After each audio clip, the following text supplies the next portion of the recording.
Right, welcome back. Episode 6, Volume 2 of the Sandcrawler.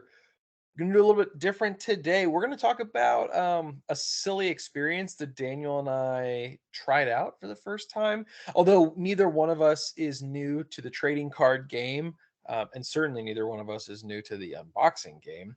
We were very curious about this Star Wars Signature Series line of trading cards. In effect, uh, one shot, one box. You're guaranteed a signature from somebody who was in Star Wars. The question is, are you going to get Ewan McGregor, or are you going to get the guy who no one, even us, don't know about, that they produced 25 million times? We'll talk more about that in the episode. Overall, Daniel, I would say it was a pretty worthwhile experience. It paid for itself, but we certainly wanted to go a little bit deeper on that, and then we'll do some housekeeping towards the end and talk a little bit about how you can win in our giveaway, a 2023 Topps Star Wars Signature Series card. Before we jump into and debrief, Daniel, on the event that was the IG live stream as we opened up these boxes. And by the way, had some good viewers. My wife was, she alleges, very excited and on the edge of her seat. Others, maybe not so much. But again, the polls were interesting. The polls were interesting, and I would say this: walking away from it, we'll talk more about it throughout the episode. I mean, I want more. I want more. So, I don't know, man. But what do you think? I mean, anything you wanted to kick off before we jumped in? love it. Yeah, just a couple of things. The IG Live was really fun. I had a lot of fun doing it with you. It didn't set up exactly the way that we wanted to. We didn't get everything. I wanted to do where my IG account joined and also the Sandcrawler account joined so that selfishly we could show off my face while also doing the polls. I was not looking good that night, as our video will attest, so I'm actually kind of glad that we only had one camera in action. It would have been distracting anyways, and I was moving around. So we did two unboxings. We did every other. I went first. I wanted to do this show. We polled Wednesday night. We broke the boxes Wednesday night. I wanted to do I wanted to record our show immediately after we broke our boxes so that we could do like instant reaction, because I wasn't sure if our feelings about the line or the series or whatever were going to be tempered after the passage of time. And I think that I've actually changed my mind a little bit in terms of the line, so you'll be interested to hear on it. But we had a good time. We had a lot of fun. I would say that we got like a really good poll. We'll get into. We got several cool, interesting polls, and we have one all-time poll. If you saw the video on Instagram, you already know what it was. I was going to try to put the Instagram video up on our in the podcast recording and for our YouTube viewers, but it's I just am not technically savvy enough. So that was that, man. That's what we did. We're recording on a Friday. I think the reality of what happened was we had planned that we were going to open the boxes right before our normal recording time. And then both of our packages arrived on Wednesday, and we looked at them, and they looked back at us, and we looked back at them, and we just kind of had to open them a little bit early. So Yeah. it's what happens. So I think like just to give our listeners and viewers the feel for it, these are what they look like on the screen. Their boxes, and like Jeff, you had said, you can see one encased autograph card per box. You get one box, you get one card in that box, and there's probably only one autograph on that card, but there are a handful of cards that have more than one. They're chases and rares and all that. But that's the premise, Jeff, like you had said, is you are guaranteed an autograph from the Star Wars universe. So do you want to get into your first poll, or do you want to talk a little bit about what we're looking at in terms of odds and variants and all of that? No, I mean we can wrap that up towards the end, because I mean I think Makes sense. everybody would know it's a lottery system. I mean, and Daniel will probably expound on this. You're the lawyer. I mean, it's like actually technically, literally a lottery Yeah. in some sort of way. What I would say is, knowing that the odds aren't great, we kind of scanned through. We'll talk about it like as far as what we were trying to predict. We thought the odds were. But before we get into all of that, so my first poll, interestingly, was a character. And Daniel, we haven't even actually talked about this offline, but I want to get into it. Was TOB1, also known as Toby, from the Star Wars Visions line. And this is a by animation. So Star Wars Visions, as many of you probably know, was a series that Disney Plus came out with that was effectively a number of vignettes and animated shorts that were not exactly canon to Star Wars, but they allowed artists, and particularly those from Japan, to kind of take their own sort of anime-inspired spin on a tale from Star Wars, but it again was in all likelihood in no way tied to canon. There were a couple that had characters you may be aware of, but it was just sort of a fun novel thing that didn't affect really the story or the characters' outcomes. It was more of an artistic opportunity for those individuals to kind of show off their take and their spin. One was really cool, my personal favorite, the one that was heavily inspired by Kazuo Koki's art from Lone Wolf and Cub. Conversely, there was one inspired by Scott Pilgrim. This one, this character Toby, came from one that, best I can tell, was heavily inspired, or at least had the motif of Mega Man, down to, That's what I was going to say. Yeah, the character sort of looking like Mega Man. The villain and his professor overseers resembling characters, at least in the style of that. And it was cool. It's kind of interesting. I mean, it was probably, of all the ones in there, I think the most esoteric. It reminded me a little of like Mega Man meets Wally. And does a droid, or does this Pinocchio like machination achieve consciousness? Can he master the Force? Can he become a Jedi? Blah blah blah. The card I pulled was this young actor by the name of Jaden Waldman, who autographed it, and it comes with a picture. For those of you watching on YouTube, will see. I was fine with this one. We'll talk about it here in a sec. I'd seen this one pulled a few times, and Daniel and I have talked about, generally speaking, Sorry about that, folks. Sorry about that. Don't look at those emails. Sorry about that. That was confidential information. I don't know how many autographs Jaden signed, and it's probably neither here nor there. I've seen this card pulled though before, so it wasn't particularly exciting for me. What was interesting, Daniel, was I'm not sure how I actually feel about Star Wars Visions being included in the signature series, and I'll tell you why. Because the moment that we start including officially canon, non-canon Star Wars, to me, it doesn't really feel like it's actually Star Wars. Sure. You can say what you want, and you and I have kind of alluded to this. I'm not a fan of the sequel trilogy, and a lot of our listeners probably aren't either. That said, like receiving even a signature from one of those characters, even if it's a background character or a minor character, would still, in my mind, be indelibly tied to the canon and or the lore of Star Wars. But I struggle a little bit with Visions, not animated it as a whole. Like if I got Steve Bloom as Zeb Orrelios, I would have been elated, just given who he is as a voice actor, and he was the voice of Spike and Wolverine. But this is different. I also don't know that Toby really had that many lines. I kind of felt like he doesn't talk much. Yeah. He's like, whoa, cool explosions. Cool. So I guess what I would say is I felt maybe a little cheated, not because I don't think that the character, like, not that I didn't instantly recognize who it was, but more so that I'm not sure how I feel about including something that is like, this sounds almost oxymoronic, like officially non-canon, if that makes sense. Especially, if you had included an autograph of, gosh, even like the model maker or the actor that posed as Prince Shizor for like the Decipher line 30 years ago, nearly, I would, of course, you would pull that. Yeah, because but that would at least have made more sense to me, because in that scenario, like, it's an actual, at one point it was canon, it did happen.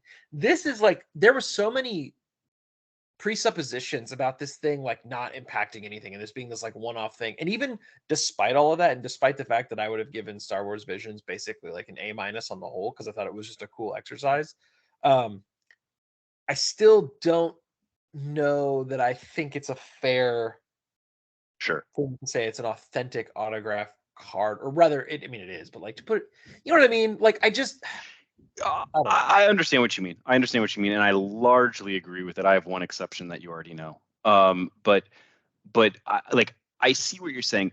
Disney actually has done this a few times, but it's incredibly rare that since Disney took over Star Wars, that they have produced something that right off the bat they knew was not canon. And so that's the difference that we're talking about, folks. It's not Legends, because Legends were at one time part of the timeline and now they are not.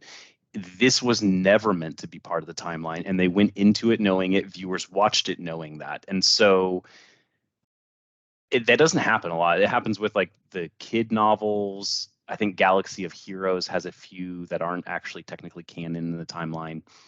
Maybe one or two other productions that Disney puts together, but by and large, they mean for what they produce to be considered canon. So I hear you on that.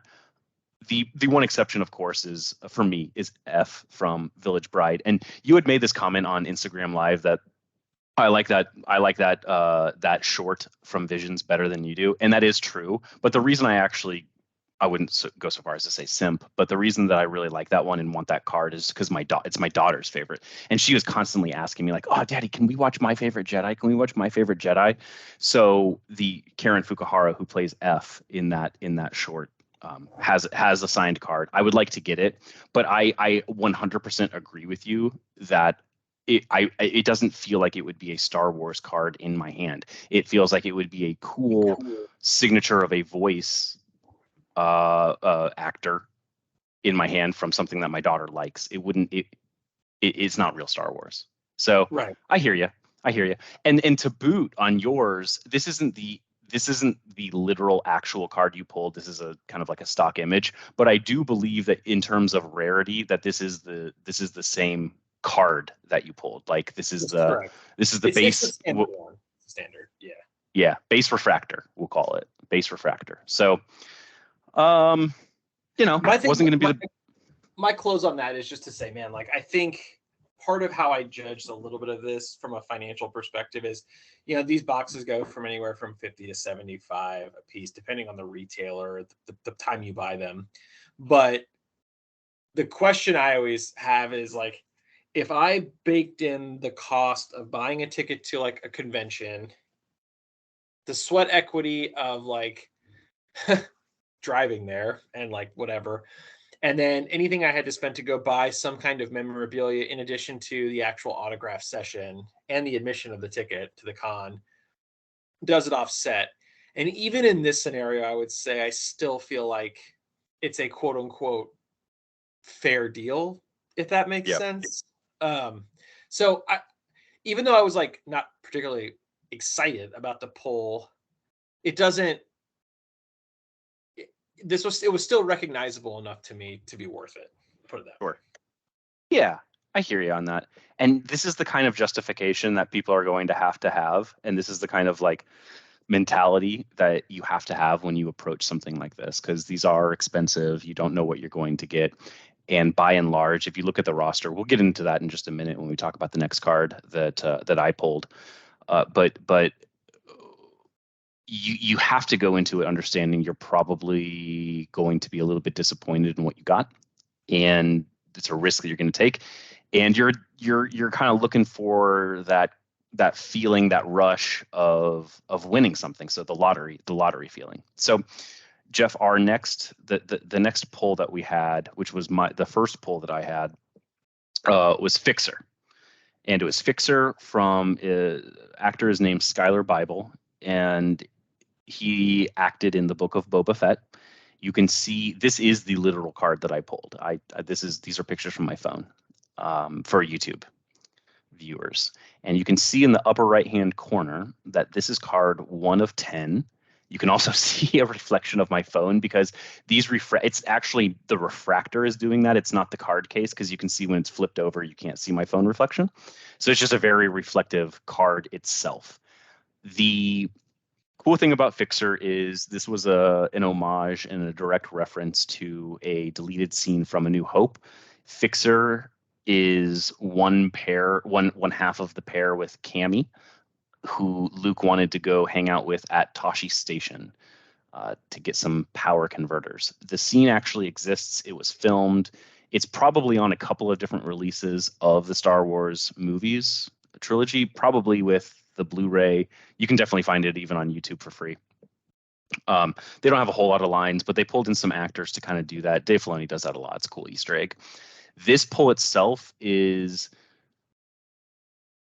somewhat rare, I would say. Like it's a 1 in 30 chance to pull an orange card. So it's orange, unlike your Toby that had like the blue. This is orange, and there's only 10 of them that have the orange background, and so it's a little bit more rare to pull. So it's kind of cool. Like it was cool for me. I think a lot of people have probably heard this on one of our posts or anything, but again, the podcast is our main forum. There are about 140 signers. There are about 140 people who signed any number of autographs on like essentially really like a sticker sheet. You can see it right here for YouTube. And these stickers peel off and then they're placed right back onto a card that's printed out. And so they've printed 10 of these cards. They went to Skylar Bible and they took 10 of his signatures from a page that maybe had 50 of them on it, something like that. He put low effort into the signature, which is annoying. I'll get into that in a minute. And then Topps got it back, and then they pasted it on, and then they slabbed it, and it's got like the magnetic strip and all of that stuff to maintain its authenticity. Of those 140 signers, I have told you, Jeff, that there were like 70 of them that I was cool with. I was like, there are half of. I would be pleased. Rarity be damned on this. I could get a base signature. And if it was from one of these 70 signers, I'd be good with it. Like I'd be happy. I would say that that's money well spent to have the experience of the break and then also have something at the end of it. Fixer wasn't on that list of 70. Skylar Bible, I'm sorry, you did not make that list. I think there was a little bit of a boost with this being one of 10. Not only are there only 10 of them, but this is actually numbered 1 of the 10. Like others will actually say, 3, 4, 5, whatever. So I didn't have a whole lot more on this one. Jeff, was there anything that you wanted to mention about Fixer, either as a card or a character? I thought it was cool that you pulled a 1 of 10. I mean, even if it's just like a literal the 0, 1 out of 10, the numbered 1. Like I thought that's a cool thing. My only gripe on this one actually is just like his signature's kind of lame. Sorry, Skylar, but like Yeah. it's one of those like it's like a pen stroke. And so I don't know. But yeah, I mean it's cool nonetheless. Again, I think in aggregate, some of these things, even from like minor characters, when you start to combine them, like it makes for a nice collection. So I even think about it in the context of just like as building the collection, you're collecting a lot of just cool memorabilia of Star Wars, even if it's not anything big. And like you said, the Fixer tie back to that deleted scene in A New Hope is for the hardcore fan. That was pretty cool. So yeah. One more quick thing. What was interesting, I remember that episode in Book of Boba Fett, and folks, I don't really read the comics a whole lot of Star Wars. I read a lot of the older comics, but the recent stuff that's considered canon, I've very only dipped my toes into.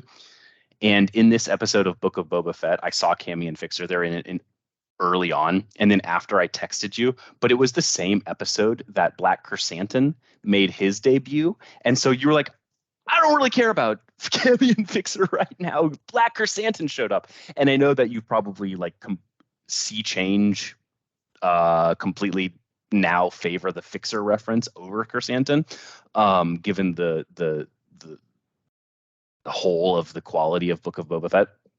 But it's just funny at the time. And to your point on the signature piece, which I did want to get to, there are a handful of signatures that I've seen in other people breaking live on YouTube and all of that stuff. There are a handful of signatures that are absolutely atrocious. The guy who plays Mayor Mokshayaz, or Mayor McCheese, as we colloquially refer to him or lovingly refer to him, he has like 2 humps. That's bad. There is a Twi'lek server who is just like an extra. She doesn't even have a name. And it's like she's a waitress at that bar that gets blown up in Book of Boba Fett, and hers is like her initials done terribly. And what's frustrating about it is you're not Harrison Ford. You're not Ewan McGregor. I don't need to see like an HF or a EW or EM. Whatever. I understand if you're an A-lister, you need to get through those autographs fast. You probably have to churn out 1,000 of them a day, something like that. I don't know. It doesn't matter. But your Skylar Bible, you played Fixer for 4 seconds. You Skylar Bible are not interesting. As much as I hate all the cameos in new Star Wars, not we're not going to get into this episode. As much as I hate those cameos, you aren't a Skylar Bible cameo. You're a Star Wars character cameo. Give it like people paid. I'm not going to say. I mean, you already listed the price. We paid on the higher end of that for these. Let's just say to get each one of them. Put in some effort. My God, man. But Skylar Bible, if you're listening, you want to come on the show, we'd love to have you, man. Totally. If you want to defend your signature and you want to hear two people completely do a 180 and gush all over you and be like, "Oh my God, that's so cool!" Like, come on our show. Speaking of which, Tate Fletcher, who plays there's no spoilers here on this episode, but Tate Fletcher, who plays the actual body actor for Paz Vizsla, the heavy infantry, liked my comment on his Instagram page where I asked if he would come on the show. I was like, "You're so awesome. My only regret about how awesome you are is that you're too big for our show now." And he liked that comment. I'm gonna pester him until he comes on. So, which is never. Yeah, but who knows? We can believe. All right, well, let's go to the next card because let's do it. This one is not bad.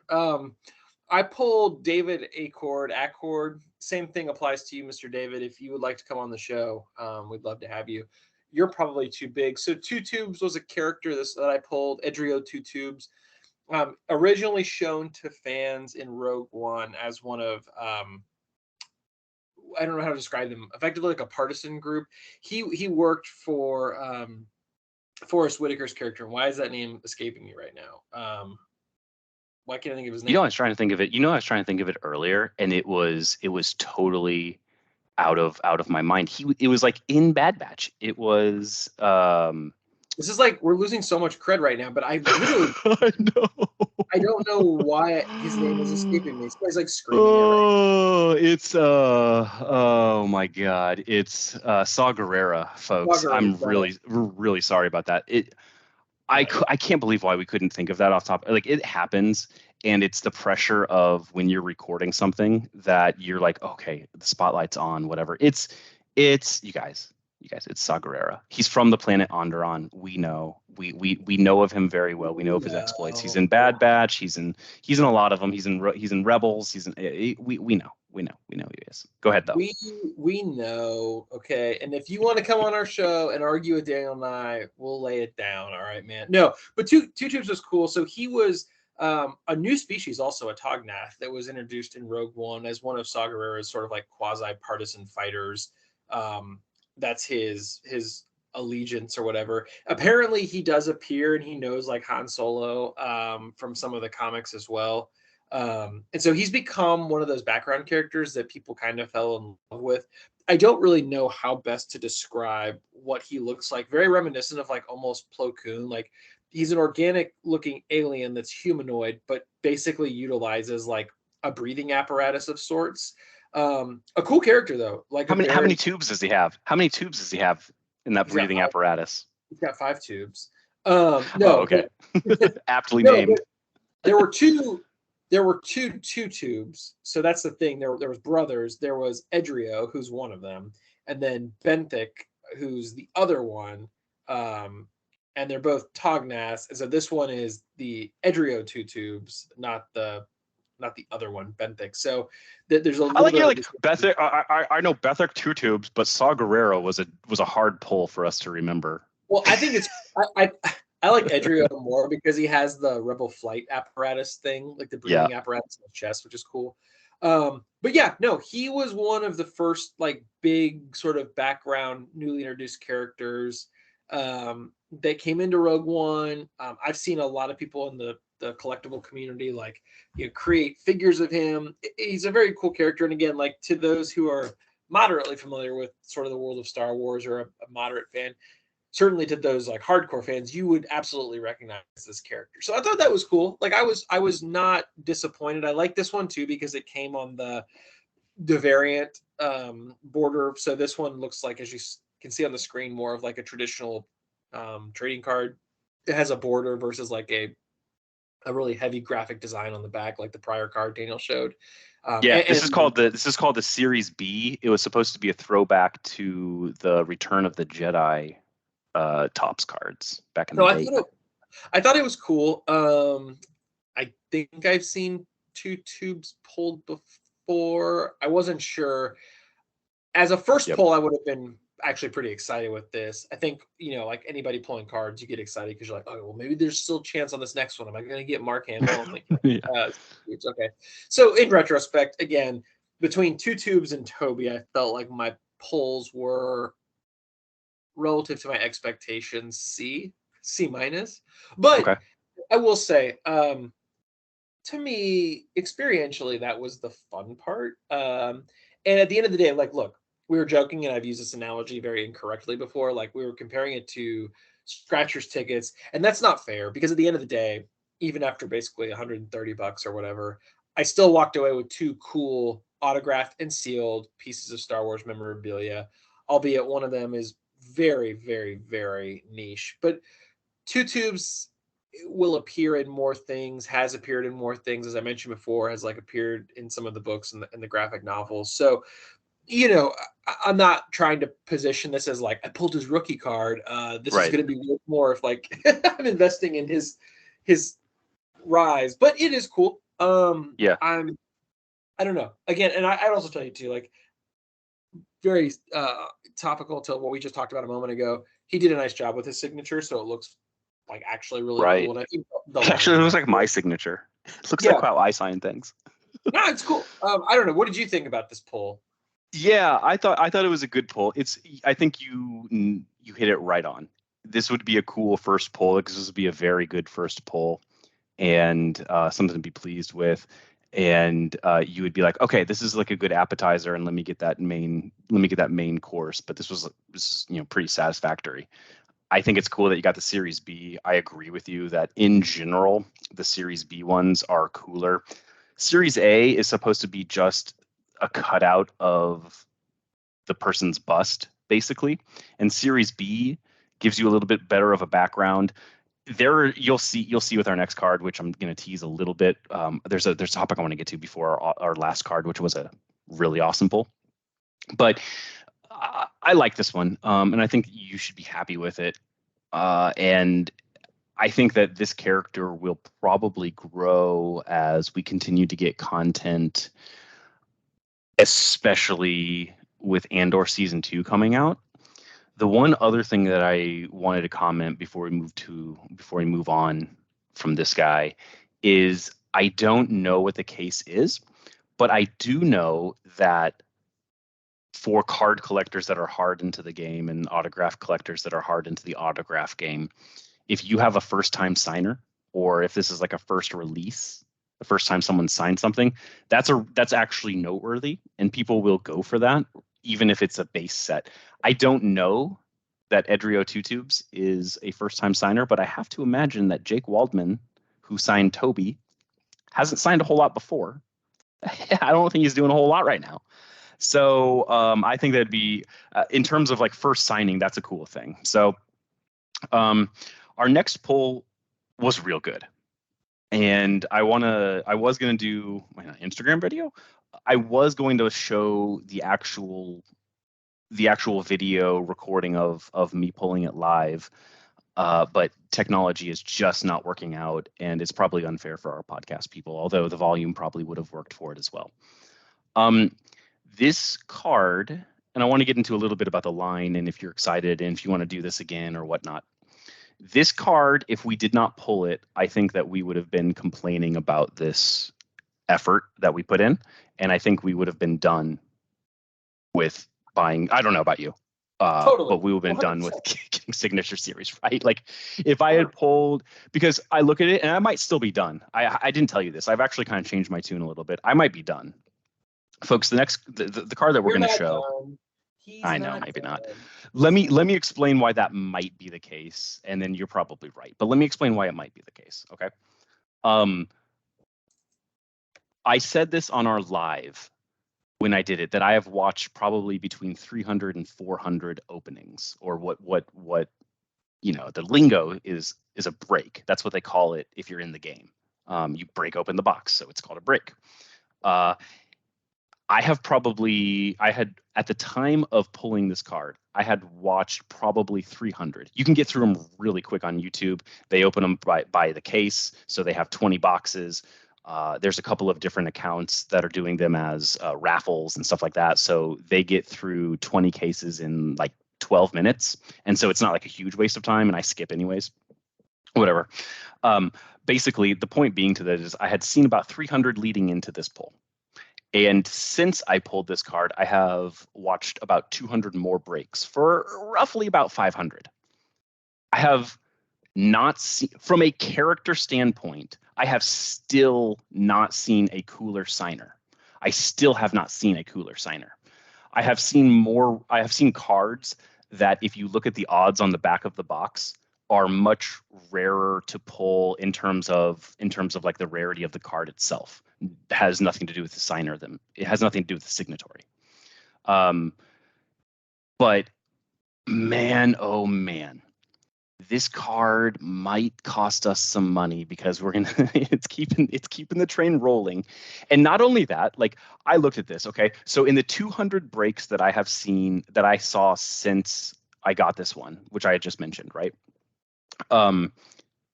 there were 7 that I thought I'd be happy with getting, and there were 0 that I thought were cooler. There were a couple that I was like, this is maybe as cool. There was another rare one, like a pressing plate pull. So like the actual pressing plate that was used to make the cards. I've seen 2 of those pulled now. One for Luminara Unduli from Clone Wars, and then one from the voice of Princess Leia from Rebels. And those are really cool looking. But in terms of, again, signatories, haven't seen anything cooler. And my concern is that when I watch those breaks, and again, I'm sorry, we'll get into it. We'll get there. But when I watch those breaks, I'm like, oh my God, it's that extra from The Last Jedi. Oh my God, it's a bartender. Oh my God, it's like the 18th Chrysanthemum. Oh my, like I kept thinking, man, I'm gonna buy 2 more. It's almost it's like the cost of a Hot Toys on sale. And I'm gonna get just like the worst stuff because I've already spent all of my luck. So folks, here we go. Here I pulled this guy. I pulled Wicket W. Warwick Davis, at playing Wicket from Return of the Jedi on the Series B, so the alternate card, and then even within the alternate level, it is 8 of 25. So like I had said before, I have not seen any cooler signatory than Wicket Warwick. I saw Steve Bloom, which I thought was cool, or Steve Blum, I'm not sure how you pronounce it. You'll correct me, I'm sure. I saw Tim Rose, who played Admiral Akbar. I've seen a handful. I saw Sam Witwer doing the voice of Maul. I don't think any of them are cooler than Warwick Davis. I saw there's been a lot of Carolyn Blackinson as the original Mon Mothma from Return of the Jedi. I still think that this is super common. Like I've seen her pulled like 10 times. I have not seen anyone pull a Wicket, and I have not seen, or a Warwick Davis for that matter, and I have not seen anyone pull any actor that's any cooler than that either, which is why I'm actually afraid of buying more. So let me turn it over to you. I've been talking a lot. No. I would agree. You're not done. No one's ever done in the card game. It's just a matter of like how long it takes for you to get back into cards, and then you'll leave and you'll come back. I've lived it my whole life, dude. And there was a stretch there for 20, almost 25 years that I was like, I'm not doing cards ever again. I'm not in it. I don't want to be in it. It's too intense. It's too stupid in my own mind. And like I convinced myself they're just paper, but it always comes back. And I told you that analogy from Kill Bill, where at the end of the second part of, or the end of Kill Bill Part 2, like he shoots her with the truth serum, and the bride, he's like, did you really think in your heart of hearts that like you could escape who you really were?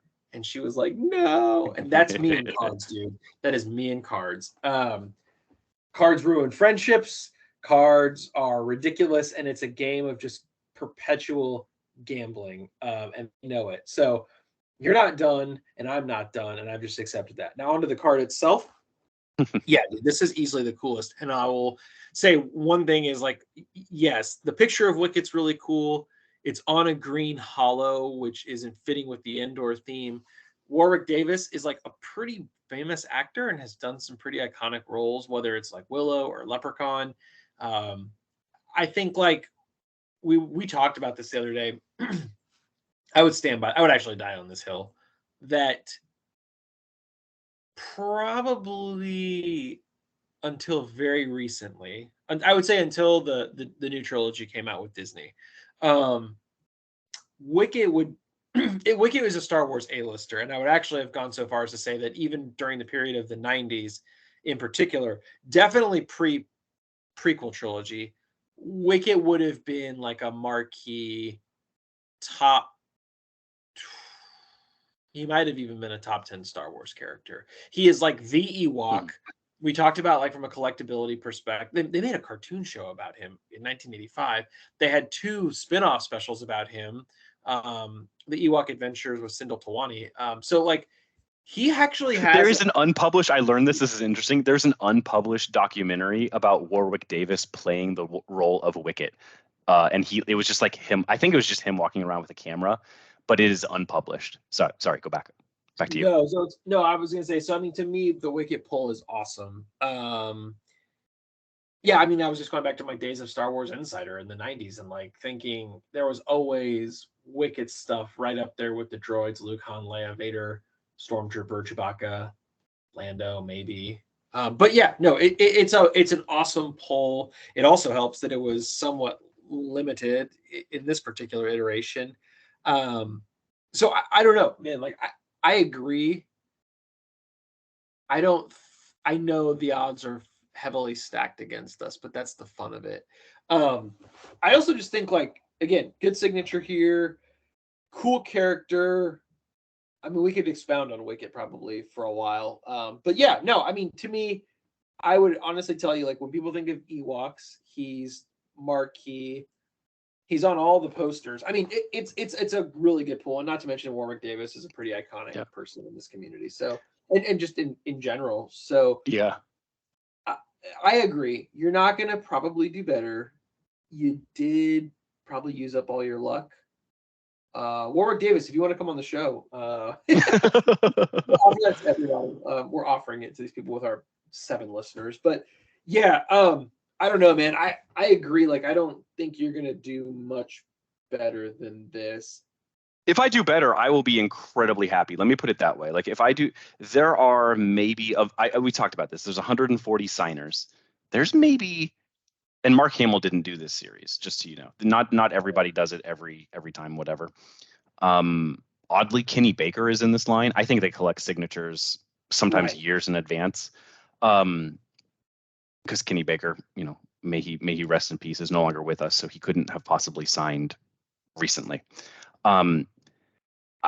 There are probably 6 signatures. I actually tried to do the math. We speculate that there might be close to 30,000 cards in this entire series. Like every single card that was produced for the 2023 Topps series, signature series, whatever.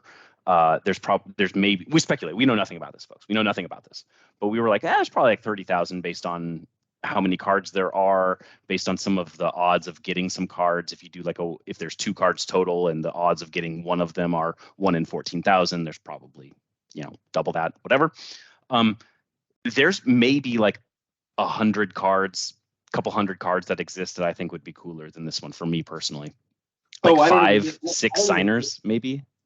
Maybe. I mean, even true Hollywood A-list people, like I was thinking about this, like, would you rather have a Wicket autograph or a Natalie Portman one? And I was like, Wicket. And I was like, well, would you rather have Wedge or Wicket? And I was like, Wicket. And I'm serious. I was taking like that's hard. That's true.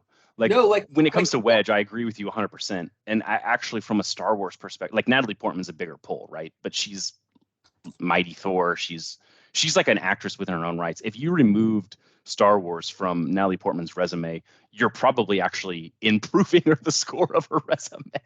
But even so, like I just wouldn't. I wouldn't be as excited as exactly. That's what I'm saying. Is like Yeah. in terms of influence to Star Wars, and then excitement as a Star Wars piece of memorabilia. You're probably right.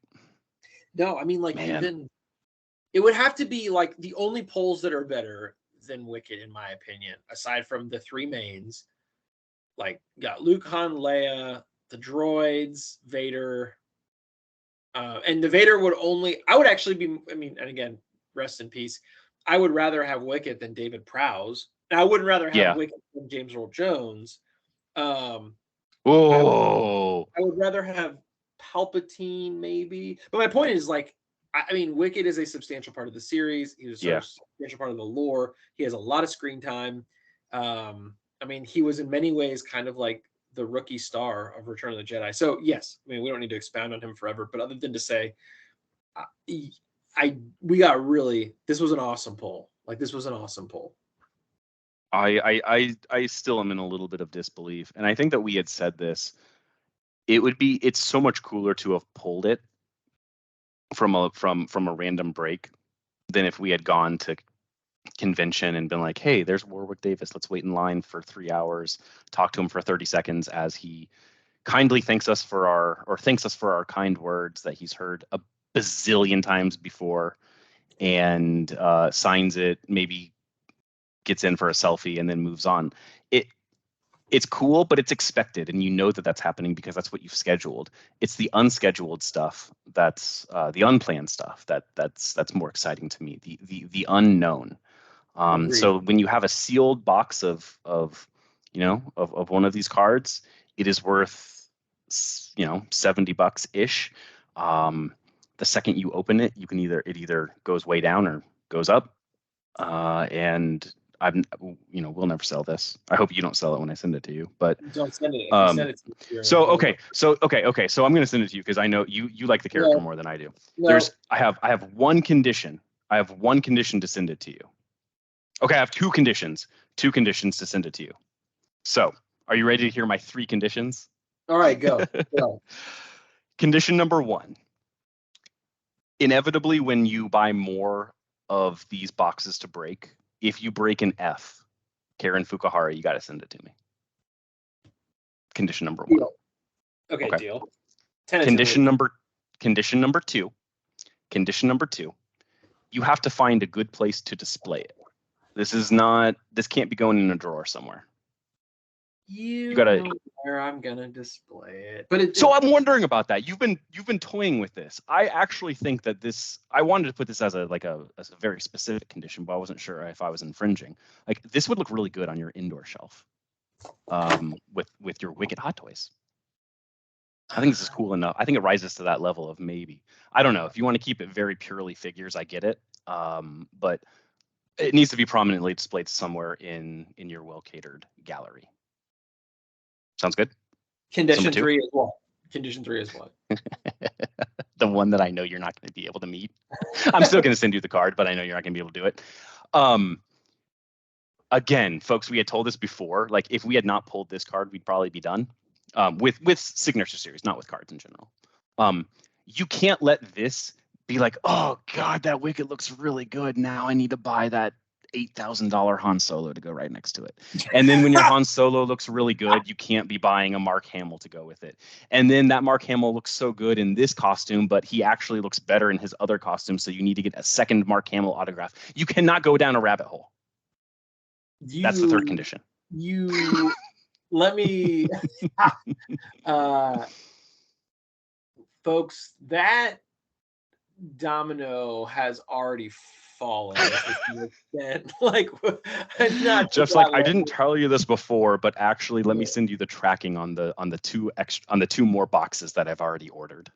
That's fine. I'll accept all your conditions because you're not going to send me the card. It's yours. You pulled it. You keep it. I nearly lost a best friend in middle school over Star Wars cards, and specifically around ownership and pulling, and just I cannot pick up the proverbial lightsaber of that all over again.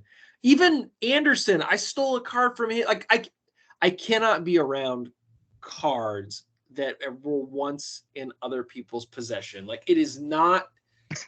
Don't put me in this position because it's too handy. There's something about cards, man. I think for me, not to go like do like this exposition about my history and cards, but at a very high level, what I would just tell you is like I can remember very specifically my first cards, which were the Marvel Universe Impel 1990 set, which was like the first time they created Marvel cards. I was in kindergarten, and I started. There was something about just pulling those and staring for hours at the artwork, and then like the fixation of going to the store, going to the time the grocery store or the card store, especially if this is like the early 90s. Yeah. There's something about it that clicks with my personality that I told you at the beginning, like I swore it off. I started getting back into buying stuff that was graded on from Decipher. And the reason I did that was because that's a line that literally like no one is interested in except for a very specific like Xennial demographic of people that were like alive for that 4-year stretch. And it's niche. It's niche. But all that to say, you're not sending me the card. That's number one. And number two, I'm already ahead of you because I sent you a bunch of cards yesterday. Well, then what the hell? Because that's just how it works. That's the game. But yeah, man, I don't know. I would say just in general, like I would have, all kidding aside, the Signature Series stuff, you are right. I don't think we're going to get that lucky again. The high was pretty high. It's just a different kind of high, right? Because if you're, you're getting something. So I don't know. Our card journey has just begun in many ways. Like I was telling you, I'm bidding on eBay. It's like a whopping $8 right now for 3 packs sealed of the old Star Wars premiere from Decipher in '95. And is the likelihood that I'm going to, interestingly about rarity and odds, because I'm going to kick it over to you to talk about it here in a second. But what I had read was, in some respects, the way they cut those old card sheets was like the chance of me just pulling a standard Luke Skywalker or Darth Vader was like, I don't remember the one out of what, but I can tell you like pulling a defined ultra rare in some of those old Star Wars Decipher cards was like a 0.01% chance that you would win any given pack. So like to me, and that was again going back anecdotally to like my experience growing up, like to pull something like that was actually to me a bigger high, honestly, than even pulling Wicket, because like the chance that it's different. It's different. It's totally different. Yeah, like the chance that it would even show up was like you're guaranteed something that's basically worth its own salt with this. So I don't know, but well, and I don't remember how many cards came in that pack. Maybe it was like 6 or 7 or 8, something like that. But when they talk about odds of pulling 15. something, they talk about odds of per pack. Like what are the chances? And in theory, your odds should be 8 times as good, or however many cards are in there, because obviously it's each card is an individual shot at getting something. So when they talk about rarity with multi-card packs, which is by and large how collecting is done, like they're talking about that. You're not guaranteed anything, and you could go through and you could buy a case, but you could buy a whole bunch of boxes and you could get nothing in any of them, and actually probably you will not. So I'm with you on that. That the ceiling is higher and the floor is lower on some of those polls. So let's talk odds for a little bit. There's 2 things I want to talk about that's up on our YouTube screen right now for folks. The latter of which they're going to want to pay attention.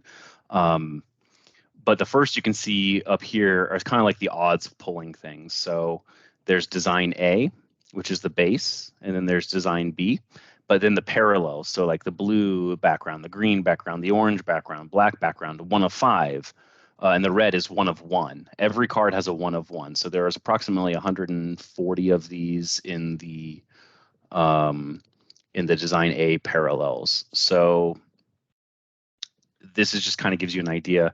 Here we have the light side, dark side quad autograph. Whoops. Sorry about that. We have the quad. We have the quad autograph. You can see right here, it's like 1 in 14,080 to pull.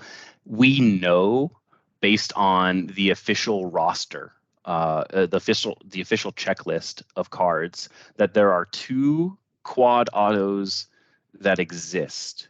And maybe there are 2 light side, 2 dark side, although I only thought it was 1 of each. And you can tell me in just a minute. But basically, that's how we calculated how many cards we think are in the 2023 series overall, is based on 2 quad autographs. You have a 1 in 14,000 chance, so there's 2 of them total. That's the math.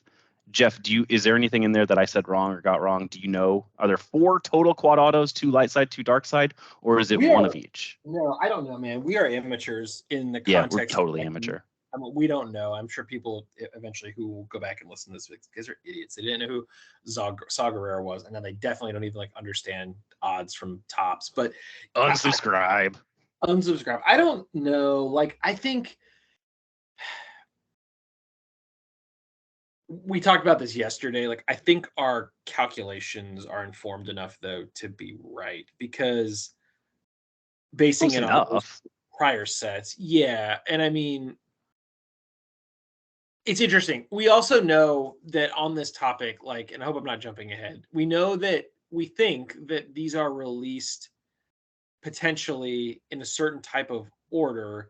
And more importantly, like, because it's relatively new, I think these things came out like 2.5 weeks ago. Like, when I went to eBay, and assuming that eBay is even a place that this is heavily trafficked in, because this might also be like sort of the boon of just a card show in person and people aren't selling like that because of eBay fees. I've only seen 1 card that was marquee from this series go up, and it was a 1/1 Cassian Andor signed by Diego Luna that was listed at 14,000 and then was struck through and said best offer accepted. We have no context for what that was sold for, but I would just say, like, if Cassian's the only one that they've pulled, either people just haven't gotten around to, retailers haven't sold the boxes, or people aren't talking about it. And that's just a general question I have about some of this stuff, is like, to your point, how much of his product just will go unopened in perpetuity? Like, not to draw it back to the Decipher game, but like, the reason I also am just so interested in that is because that's a product that's going rapidly. It's already been out of print for more than 20 years. It's also got a strong like niche fan community that people are still scooping up the cards. And so compounding the fact that like those cards don't exist anymore, there's a finite supply, the condition of those cards continues to deteriorate because people want them and are using them and playing with them. And therefore sealed product is becoming like truly a unicorn. There's something interesting about that. The inverse, I think, is true for this, because there is value in keeping these sealed. And I also wonder, look, like $70 is a heavy price to pay for like a lottery ticket, and you got to be a Star Wars to do it. And like, yeah, I wonder, even from prior top signature series, like how much unopened product just goes like, it's just like, it's never discovered. It's like perpetually hidden. I don't know. Yeah, and folks, and we don't know this, these other points either. So you had mentioned Diego Luna as a signer, Harrison Ford's a signer, Ewan McGregor's a signer, Natalie Portman's a signer, Kenny Baker, again, may he rest in peace, is a signer.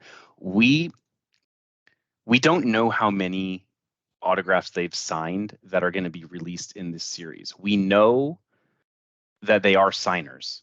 And we know what the odds of getting something are and how they should be released, but something doesn't fit right. And what I mean by that is, okay, so we've seen a Diego Luna 1/1, which means that it's a parallel. So it's either the Design A parallel. I think it is the Design A, right? Yeah. The normal background. Yeah. So the Design A parallel red 1/1 is what the Diego Luna Cassian Andor is. But how many signatures did Diego Luna sign for 2023? And we really don't know. Red is 1/1. Black is 1/5. Orange is 1/10, green's 1/25, and blue is 1/50. And then the base, we don't know how many base there are. So we're not sure if maybe Diego Luna signed all of the numbered ones, 50 blue, 25 green, et cetera, et cetera. Maybe he signed a bunch of base ones and all that. Maybe those marquee signers only do the reds. We really don't know. So to be perfectly honest, there could be anywhere between 1 and I'm going to say like 200 Diego Luna signatures in this series. The reason I think that it's probably a lot less is in the 500 breaks that I have seen, I see a lot of overlap, which leads kind of into a different point. But I've seen a lot, like I have seen probably 15 to 20 Chrysanthemum polls. I've seen like 10 Mon Mothma polls. I've seen a handful of Tobies. I've seen a few Two Tubes. I've seen more recently a lot of like the extras, tons of the Twi'lek Major Domo played by Steve Pasquesi. Pasquesi. But I don't know the individual. They are clearly signing more than Diego Luna, but I don't know what that difference is, and I don't know how they're releasing them. And what's more, so take all of that. We don't know how many of each. We don't know how many each signer signed for whatever release. So we already don't know that. We also don't know how they're being distributed. And what I mean by that is we keep seeing commonly, like I had just said, we keep seeing common cards, Chrysanthemum, Mon Mothma, what have you. But is that because like the first 1,000 cases that they shipped out to all the distributors across the globe or across America were like heavily slanted towards these signers? Did these signers get their autographs in faster? Is there some cadence to how they were released so that later down the road we'll start seeing other cards creep up more and we'll start seeing a decrease in the chrysanthemums? All of this stuff is unknown. Like if you're listening to these questions being like, oh my God, Daniel, great question. Daniel, great question. Jeff, great question. We're waiting for the answers at the end of this episode. You're not getting them. We don't know. I think so. The rub on this is that like Steve Pasquesi probably can take like a sheet from Topps that was given to him like last year, and they're like, "You're giving us 500, or you're giving us 1,000." He's just like, "Okay." And we joked about this, but like nobody's going to Harrison. Well, first of all, we know these are like these are back collected. So like nobody signed this year. They went probably, my guess is like to Harrison Ford in 2015 when The Force Awakens launched. We talked about this, and they were like, "Hey man, like we're relaunching a series." Probably like 10 o'clock in the morning, his agent, they're having some meeting, and he's sitting there and he's like, "Jesus, why do I have to sign this?" Like, and he just does it like 15 times, and that's all there is to it. And then Topps knows they have a bank of 15 signatures, and so it's probably going to go on a quad auto or not. That's just what they have. I do find it suspicious, though, very suspicious that we're seeing the same circulation of like cards, and I don't really know. I mean, like, yeah, it's all speculation at this point. I think the frustrating part about that is, so I was going back to what we talked about earlier. So here's the inverse, though. As an example, I have a couple of autographed things from him, but like, let's say I pulled a Lando Calrissian 1 of 1 signed by Billy D. Williams. Okay. And that card, comparing it to somebody like Diego Luna, and I'll just say like, even though Lando's a way bigger character, like just say it goes for like $500. I don't know. That's a very like conservative estimate too. Sure. We'll much more for a 1 of 1. The thing is, like, I asked myself too, is that really worth it? Because I have like an autographed copy of Lando #1, the Marvel series. It's like probably a CGC 10, if not somewhere in the 9s, that he autographed, and that they had put the little special autograph authentic seal on the back of the book. That's really cool. And like, I think meeting Billy D. Williams and paying for that was like maybe $40. So like, it was cheaper to do that, get my picture with him. That whole enterprise cost about as much as one box. Sure. And so that's what I'm struggling with. It's like, we're talking about the marquee stars, but like, at some point, like, card rarity is what the intrinsic value of this stuff is over the autograph at some point, right? Like, Diego Luna's signature, I know that they put it up for 14,000 and it got crossed out for best offer, and folks don't think that it was like 13,005. It could have been like $800. It could have been less than $800. At some point, the intrinsic value of these cards has nothing to do with the signature, even if it's a live signature, even if it's like a real signature, and more to do with the actual rarity of the card itself, which is a weird concept. So I think the Wicket strikes an interesting balance between it being a rare card and not like a rare signature, but an interesting signature where you'd have to pay a little bit to get it, to do a little bit of that, but it was like still a good pull. But like I see like there's a fine line and a fine balance between all of this stuff, and it's so Yeah. I'm struggling like with it as well. Can I tell you what else I'm struggling with? So if you're we're going to get to this. There's no purchase necessary. You can actually win one of these cards directly from Topps because it is so similar to what like a lottery or a raffle is that to not be legally regulated as a lottery, there has to be an opportunity for you to enter without any purchase being necessary. You'll see this all the time, like no purchase necessary, enter this. Like, this is a good one though. You have to follow these instructions exactly. So 3x5 card, mail it on a number 10 envelope. A number 10 envelope is like just specific proportions, specific dimensions. Mail it to this place with like your name. It says like hand print your name and complete address. I would not print it. I would hand print it. I would not have like it print out on a sticker. I would do exactly what they say and send it in and see if you guys win a card. Like it'd be really cool. But the part that I'm struggling with, if you're Canadian, to make sure that you're a real human, you have to answer this math question. Whoops, I did it again. You have to answer this math question. And like the order of operations, I know what the answer is, but people are going to be confused and send in the wrong answer because they don't realize. They're going to be like 15. For our listeners, it's 15 times 8 plus 2 minus 15 equals question mark. And people are going to be like, okay, well, let's see. 8 plus 2 is 10. Let's see, 15 times 10 is 150 minus 135. Like, no. I definitely it's 120. First, you gotta do order operations, right? Like 15 times 8 is 120. Then you gotta add 2. It's 122. It might even be divided. I can't tell. It's really hard to tell. But whatever. And then you subtract the 15. So I'm not struggling with it, but I bet a lot of people from Canada are going to get that answer wrong. And it'd be hilarious to me. Like if they sent out a letter, they would never do this.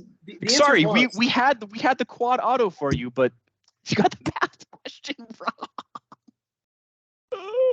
Stay in school, kids. Right? It's 107, right? Let's see. Let's do it. 15 times 8 is 120. Minus 2 or plus 2. Plus 2. It's plus 2 is 122 minus 15. Yeah, 107. Okay. Yeah. I did it's this 107 6 times in my head to make sure I was like looking at it the right way, but I can't tell if it's a plus or a division sign either. It's so similar. If it was a division sign, that actually, goddamn. Actually, I don't think that works. I don't think you can do that. You'd have to figure out. There's an order of operations, but PEMDAS. 120 divided by 2 would just be 60 minus 15, so it's 45, right? Yeah. I think it's a plus though. I think that's a plus.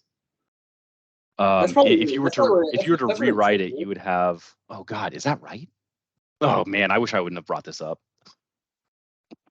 PEMDAS. In addition, okay, folks, so this is a Star Wars podcast, and in addition to not knowing anything about Star Wars, we apparently can't do math either. So that's what it is. But glean this from this picture. You can enter for a chance to win, not with us. Like we're not going to send you anything that we got, not in this latest poll at least.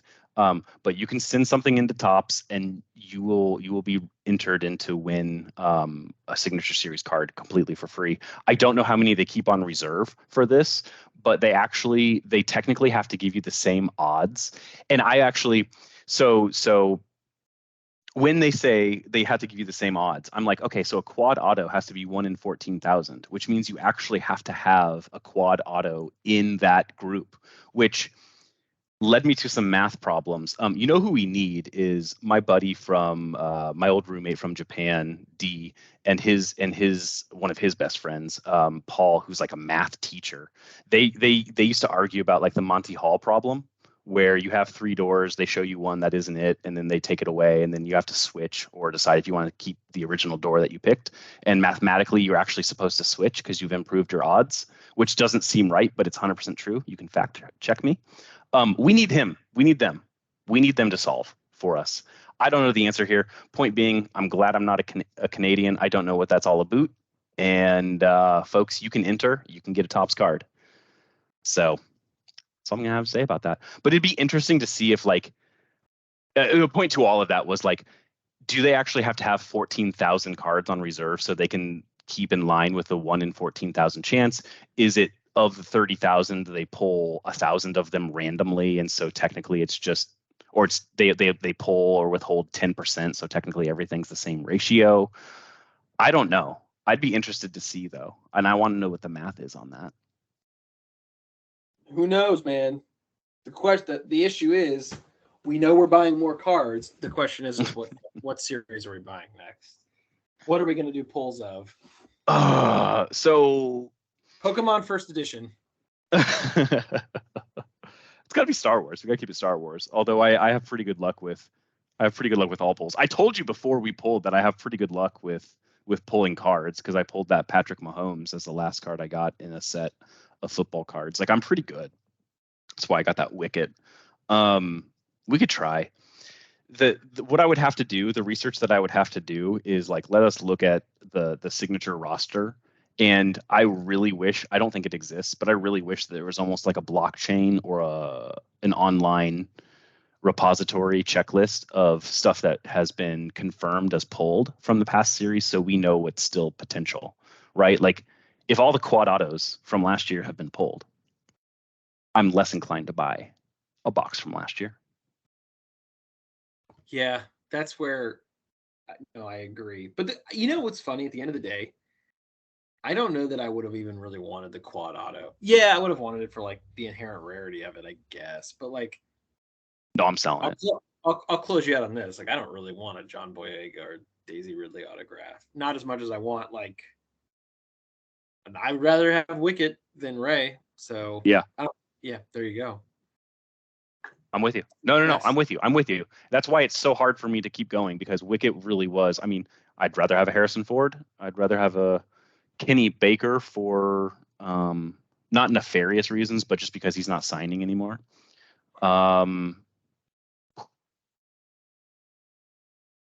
Billy D. Williams for me might be a little bit cooler, right? Because I don't have one of his signatures. That might be it. I don't know. I don't think we're doing much better. Rarity wise, technically the fixer is rarer, which is a weird concept.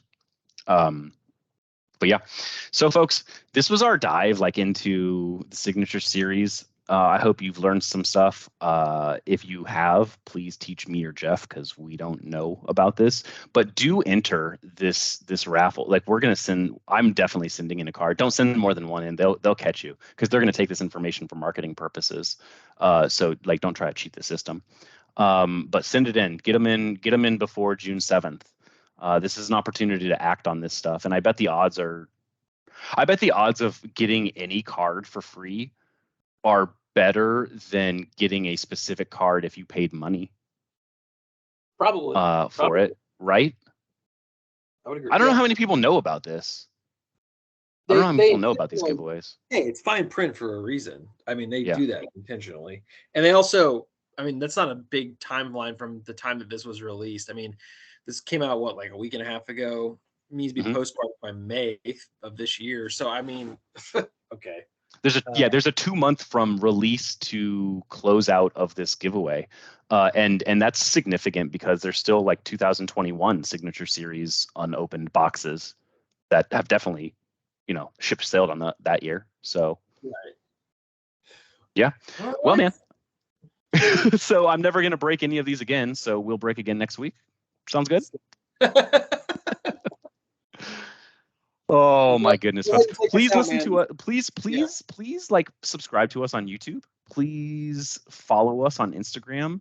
Search for us on YouTube. Like, if you're listening to this, you're probably on YouTube, or watching this, you're on YouTube, but we are, like, search for the Sandcrawler podcast on YouTube. On Instagram, we are the Sandcrawler Podcast, all one word. I actually remembered. Well, no, I didn't remember the password. I reset it, so I now have it for you to kind of run the account as well if you wanna drop some stuff. But we'll be more active on those forums. We'll try at least. But Jeff, other than that, may the cards and the force be with you. And may the force be with you. Thanks for listening.